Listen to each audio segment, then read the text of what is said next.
Bonjour à tous, j'espère que vous allez bien, c'est le Général Alligator.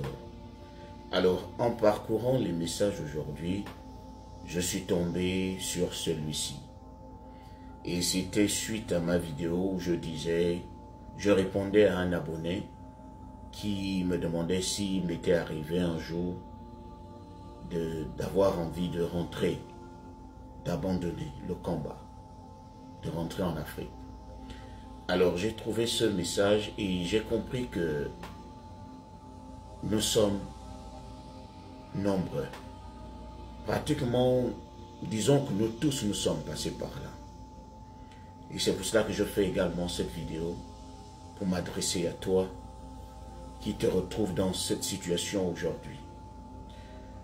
Je vois que tu es venu par dévéloterie.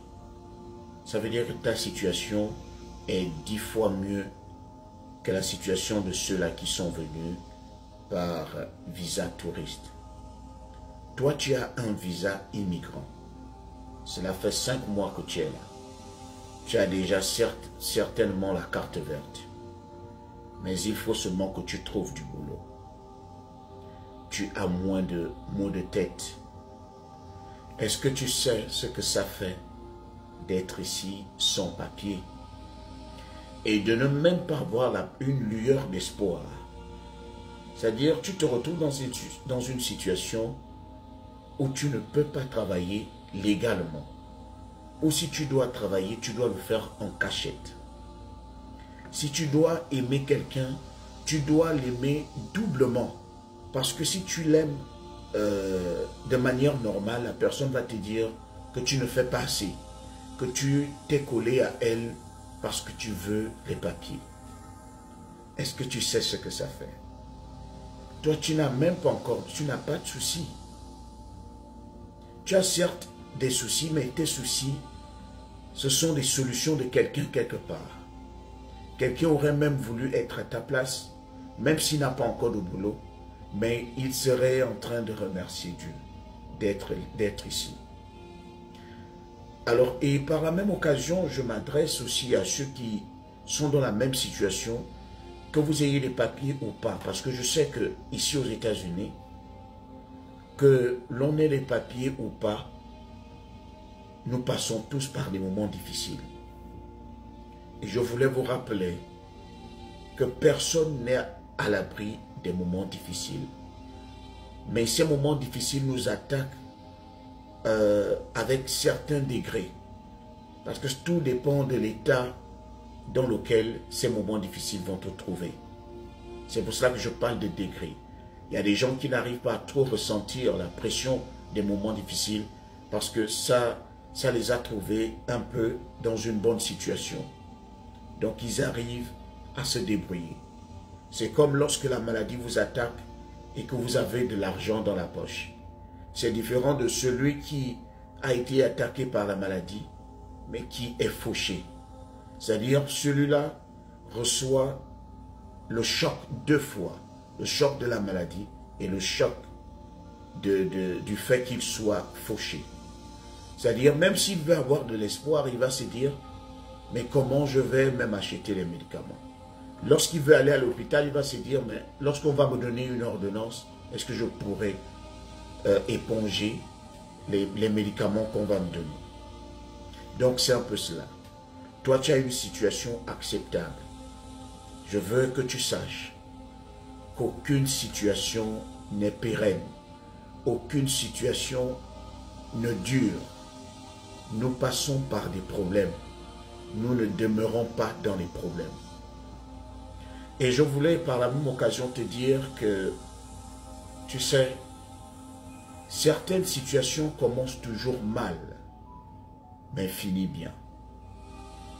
Certains problèmes, je vais même dire, chaque problème vient avec une solution. Mais tout dépend de la manière dont tu regardes ce problème. Tout dépend de la manière dont tu abordes ce problème. Si tu abordes un problème en te plaignant, en cherchant autour de toi à qui tu peux donner la faute. Par exemple, on t'a conseillé de venir aux États-Unis et tu cherches à jeter le tort sur ceux qui t'ont conseillé de venir aux États-Unis, tu ne vas pas progresser. On dit souvent en français que lorsque le vin est tiré, il faut le boire. C'est-à-dire, tu te retrouves déjà ici, tu n'as plus à vouloir accuser ceux qui t'ont donné l'idée de venir aux États-Unis, qui sont en Afrique certainement. Tu affrontes la réalité. Tu affrontes le monstre qu'on appelle les États-Unis. Et ce n'est qu'une petite période. Le problème est toujours de passage. Mais tout dépend de la manière dont tu vas l'aborder. Je pense qu'il est temps que tu prennes le taureau par les cornes, que tu écrives l'histoire à ta manière. Ne laisse personne d'autre te donner d'autres idées. Il faudrait que tu aies confiance en toi. Tu es déjà ici. Ici, c'est un monde où on ne peut pas compter sur les gens. Donc, si tu te dis que forcément les gens doivent t'aider pour que tu t'en sortes, je t'assure, tu es mal barré.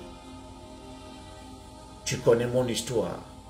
Je me suis retrouvé dans une situation très très grave où même les membres de la famille m'avaient tourné le dos. Les membres de la famille m'avaient même dit de ne pas chercher, que ce que je voulais faire ne pouvait pas fonctionner. Mais qu'est-ce que j'avais fait? Étant donné qu'il s'agissait de ma vie, j'avais décidé d'affronter la réalité seul. Et j'avais réussi à crever l'abcès qui me dérangeait. C'est-à-dire, j'avais réussi à trouver la solution à mon problème. Parce que je n'avais pas compté sur les gens. Je n'avais même pas cherché à vouloir détester les gens parce qu'ils ne m'avaient pas aidé. Mais j'avais décidé d'affronter la réalité avec un cœur pur, un cœur propre, sans en vouloir à quelqu'un. Et je pense que c'est mieux. Ne jamais chercher à vouloir donner le tort à quelqu'un à cause des actes que toi tu as posés. Même si quelqu'un t'a conseillé de le faire, tu es libre, tu es maître de toi-même.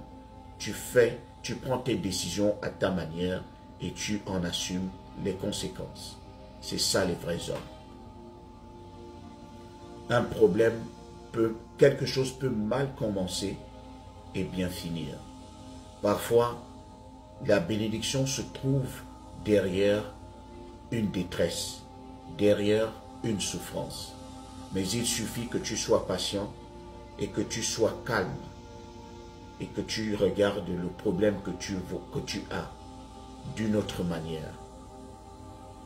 Il est temps. Tu n'as pas un gros problème. Il suffit que tu sois patient et que tu continues à te battre. Ici, nous sommes au pays où on ne baisse pas les bras.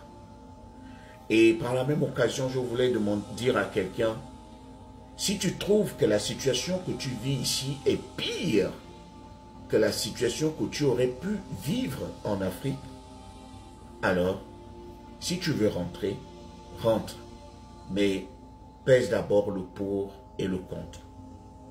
Parfois, les choses commencent mal, mais finissent très très bien. Chez nous, les alligators, on a disons un slogan.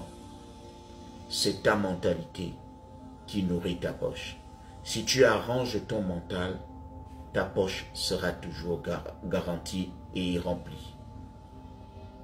La façon dont tu réfléchis pourra faire en sorte que tu manges bien ou que tu meurs de faim. C'était le général.